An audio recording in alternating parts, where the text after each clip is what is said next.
Priyadarshi online classes में आपका हार्दिक स्वागत है। हमारे चैनल को सब्सक्राइब करें और बेल बटन को भी दबाएं। धन्यवाद। हेलो माय डियर फ्रेंड्स, कैसे हैं आप सभी? उम्मीद करते हैं आप सभी अच्छे होंगे।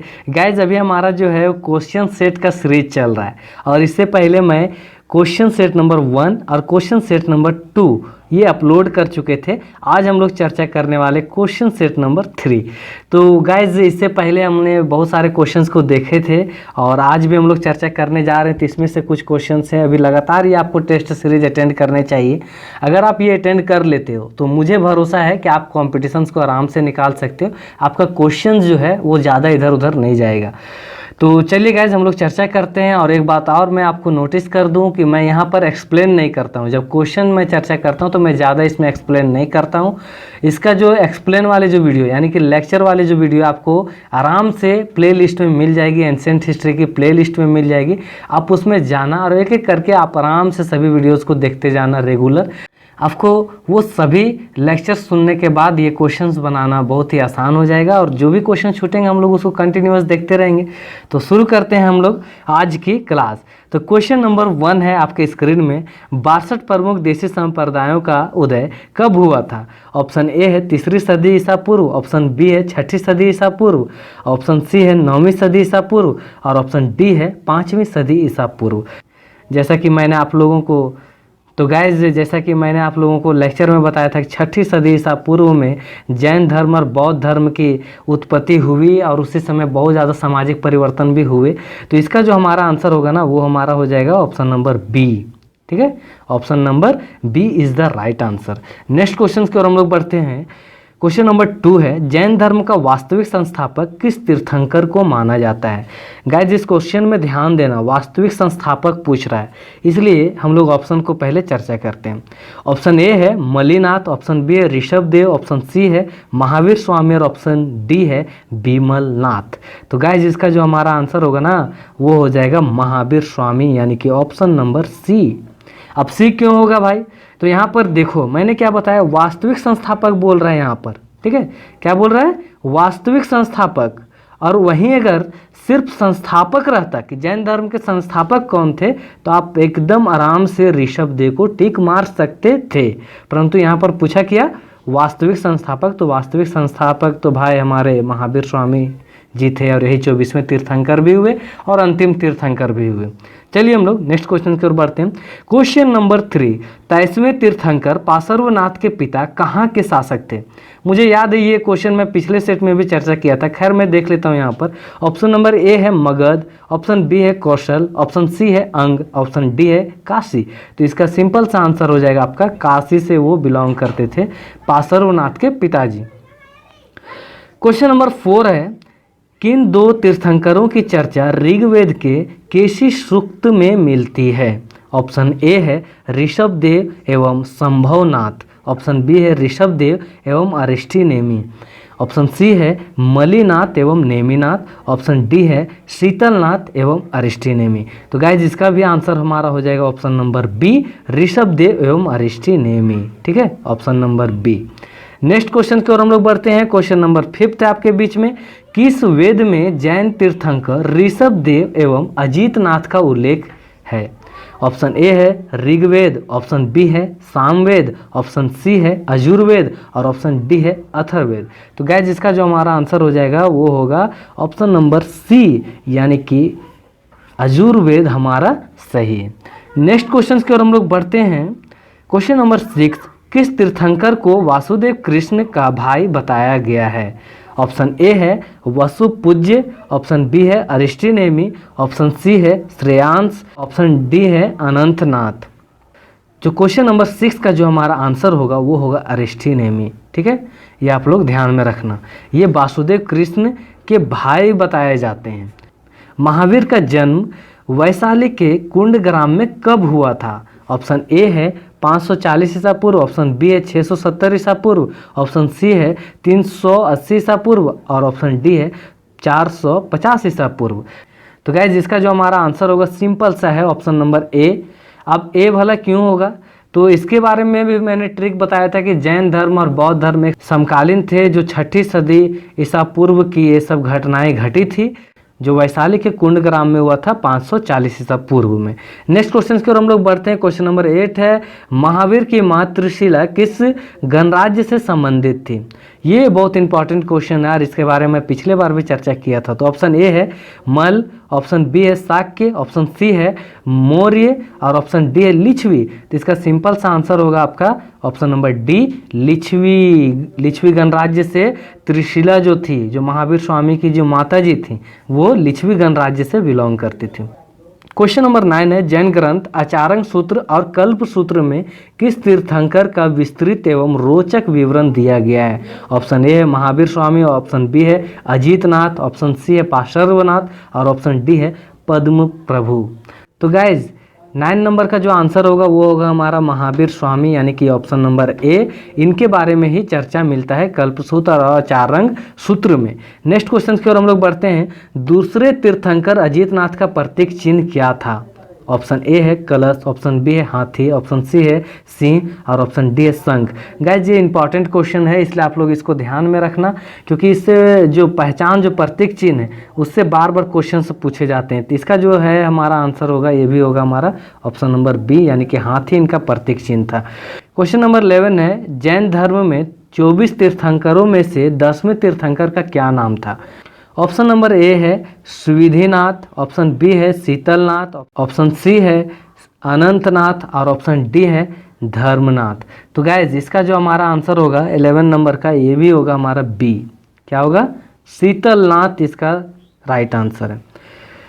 क्वेश्चन नंबर 12 है, महावीर स्वामी ने अपने उपदेश किस भाषा में दिए? ये बहुत इंपॉर्टेंट क्वेश्चन है। जहाँ तक कि मुझे आप लोग को याद है कि लेक्चर में मैंने बताया था कि बौद्ध धर्म का जो ज़्यादातर जो उपदेश देने की जो भाषा रही वो रहा पाली भाषा, और वैदिक संस्कृति की अगर हम लोग बात करेंगे तो वहाँ पर संस्कृत भाषा की चर्चा ज़्यादा मिलती है। और वहीं आप जैन धर्म की अगर बात करोगे तो प्राकृतिक भाषा ये इंपॉर्टेंट हो जाता है। तो यहाँ पर जो आंसर होगा ना हमारा, वो सी होगा, ऑप्शन नंबर सी। तमिल भाषा तो खैर आप अभी हटा ही दो, यहाँ पर इसका कोई भी चर्चा नहीं है। जैन धर्म का जो ज़्यादातर जो चर्चा हुई है वो प्राकृत भाषा में हुई। क्वेश्चन नंबर 13 है, जैन धर्म में संसार को क्या माना गया है जिसमें मनुष्य जरा तथा मृत्युग्रस्त रहता है? ऑप्शन ए है सुख मूलक, ऑप्शन बी है संसार मोक्ष, ऑप्शन सी है दैवी शक्ति और ऑप्शन डी है दुख मूलक। तो क्वेश्चन नंबर 13 का हमारा आंसर होगा, ये दुख मूलक मानते हैं कि जीवन यहाँ पर जीना बहुत ही दुखदायक है, कष्टदायक है इस तरह से, और सभी एक दूसरे को तकलीफ देते रहते हैं, हिंसा हिंसा बहुत सारा चीज़ें होती रहती है, इसलिए दुखदायक जीवन मानते हैं। परंतु आजकल बहुत ज़्यादा फेसबुक में लिखा जा रहा है कि लाइफ इज़ वेरी ब्यूटीफुल। तो गाइज अगर आपको हमारा ये सेट अच्छा लग रहा है तो प्लीज़ आप हमारे वीडियो को लाइक करेंगे। हम लोग आगे बढ़ते हैं क्वेश्चन नंबर 14 की ओर। मुझे भरोसा है कि आप जरूर लाइक करोगे। क्वेश्चन नंबर 14 है, जैन धर्म में कर्म फल से छुटकारा पाकर व्यक्ति किसकी ओर अग्रसर होता है? ऑप्शन ए है मोक्ष की ओर, ऑप्शन बी है योग साधना की ओर, ऑप्शन सी है निर्वाण की ओर, ऑप्शन डी है इनमें से कोई नहीं। तो गाइज इसका जो हमारा आंसर होगा क्वेश्चन नंबर 14 का, वो होगा निर्वाण की ओर। नेक्स्ट क्वेश्चन की ओर हम लोग बढ़ते हैं। क्वेश्चन नंबर 15 है, पार्श्वनाथ ने भिक्षुओं के लिए प्रथम 4 व्रतों का विधान किया था। 5वां महाव्रत ब्रह्मचर्य किस तीर्थंकर द्वारा जोड़ा गया? ये इंपॉर्टेंट क्वेश्चन है, इसलिए आप लोग इसको ध्यान में रखना। ऑप्शन ए है महावीर स्वामी, ऑप्शन बी है नेमिनाथ, ऑप्शन सी है ए और बी दोनों, और ऑप्शन डी है इनमें से कोई नहीं। तो गाइज इसका जो हमारा आंसर होगा क्वेश्चन नंबर 15 का सिंपल सा है, महावीर स्वामी ही जो थे वो 5वां महाव्रत जोड़े थे। नेक्स्ट क्वेश्चन को हम लोग बढ़ते हैं। क्वेश्चन नंबर 16 है, जब पुद्गल कर्म जीव की ओर जाने लगते हैं तो इस प्रक्रिया को क्या कहते हैं? ऑप्शन नंबर ए है बंधन, ऑप्शन बी है कैवल्य, ऑप्शन सी है निर्जरा और ऑप्शन डी है आश्रव। तो गाइज इसका जो हमारा आंसर होगा क्वेश्चन नंबर 16 का होगा आश्रव। क्या होगा? ऑप्शन नंबर डी आश्रव। क्वेश्चन नंबर 17 है आपके स्क्रीन में, जैन धर्म में पुद्गल से मुक्ति पाने के लिए किसे आवश्यक माना गया है? ऑप्शन ए है अनंत चतुष्टय, ऑप्शन बी त्रिरत्न, ऑप्शन सी है पंच महाव्रत और ऑप्शन डी है ये सभी। तो गाइज इसका जो हमारा आंसर होगा वो होगा हमारा त्रिरत्न। सम्यक दर्शन, सम्यक ज्ञान, ये सब जो चीज़ें थी है ना, वो डाला गया है त्रिरत्न के आधार पर। आप नहीं देखे हो लेक्चर वाली वीडियो तो सजेशंस लिंक में आ रहे होंगे, आप प्लीज़ जाकर वहाँ पर देख लेना लेक्चर, क्योंकि यहाँ पर एक्सप्लेन करने लगूंगा तो बहुत लंबा वीडियो बन जाएगा। क्वेश्चन नंबर 18 है, जैन धर्म में अनेकात्मकवाद से क्या अभिप्राय है? ऑप्शन ए है कई आत्माओं में विश्वास, ऑप्शन बी है प्राकृतिक की गतिविधियों पर विश्वास, ऑप्शन सी है त्रिरत्नों में विश्वास, और ऑप्शन डी है कैवल्य प्राप्त करने में विश्वास। तो गाइस इसका जो हमारा आंसर होगा वो होगा ऑप्शन नंबर ए, यानी कि कई आत्माओं में विश्वास जैन धर्म के लोग करते थे, उसी को बोला गया अनेकात्मकवाद। क्वेश्चन नंबर 19, महावीर स्वामी ने अपने समस्त अनुयायियों को कितने गणों में विभाजित किया था? ऑप्शन ए है 15, ऑप्शन बी है 9, ऑप्शन सी है 11 और ऑप्शन डी है 21। तो गाइज इसका जो हमारा आंसर होगा क्वेश्चन नंबर 19 का आंसर है सी। ठीक है, 11 में वो विभाजित किए थे अपने अनुयायियों को, जो गणों में विभाजित करके रखे थे। क्वेश्चन नंबर 20 है, निम्नलिखित में से कौन सा जैन मत से संबंधित नहीं है? ऑप्शन ए है अनेकांतवाद, ऑप्शन बी है गंधर, ऑप्शन सी है पातिमोक्ष, ऑप्शन डी है साम्यवाद। तो गैज इसमें आप लोग ध्यान रखना, ए भी था, बी भी है और डी भी था, यानी कि पातिमोक्ष ये नहीं था। तो इसका जो आंसर होगा हमारा ऑप्शन नंबर सी होगा, पातिमोक्ष। 21 है, श्वेतांबर संप्रदाय जैन दर्शन को किस पर आधारित मानता है? पहला है शाश्वत सत्य, दूसरा है प्राकृतिक, तीसरा है आपसी व्यवहार और चौथा है सदाचार। तो गाइज इसका जो हमारा आंसर होगा ना 21 का, वो है हमारा ऑप्शन नंबर ए। क्या है? शाश्वत सत्य। श्वेतांबर वही जो 2 भाग में बटा जैन धर्म, श्वेतांबर और दिगंबर। श्वेतांबर वाले श्वेत वस्त्र के धारण करते हैं और दिगंबर वाले पूर्ण रूपे नग्न होते हैं, वो चारों दिशाओं को ही अपना सारा वस्त्र वगैरह मानते हैं, तो ये उनकी आस्था है। तो चलिए हम लोग नेक्स्ट क्वेश्चन की ओर हम लोग बढ़ते हैं। क्वेश्चन नंबर 22 है, श्वेतांबर का 13पंथी उप संप्रदाय किसके द्वारा चलाया गया था? ऑप्शन ए है लोकाशाह, ऑप्शन बी है स्थूलभद्र, ऑप्शन सी है सिद्धायनी, ऑप्शन डी है भीखन जी महाराज। तो गाइज इसका जो हमारा आंसर होगा ना वो होगा हमारा ऑप्शन नंबर डी, भीखन जी महाराज। क्वेश्चन नंबर 23 है, जैन आचार्य तारण स्वामी द्वारा किस उप संप्रदाय को चलाया गया था? तो आपके बीच में ऑप्शन है, ऑप्शन नंबर ए है 20पंथी, ऑप्शन बी है थेरापंथी, ऑप्शन सी है यापनिया और ऑप्शन डी है तारणपंथी। क्वेश्चन नंबर 23 का जो हमारा आंसर होगा वो होगा ना तारणपंथी। ठीक है, ये आप लोग याद रखना। आचार्य तारण स्वामी जो थे वो अपने नाम से ही तारणपंथी करके उप संप्रदाय को चलाए थे।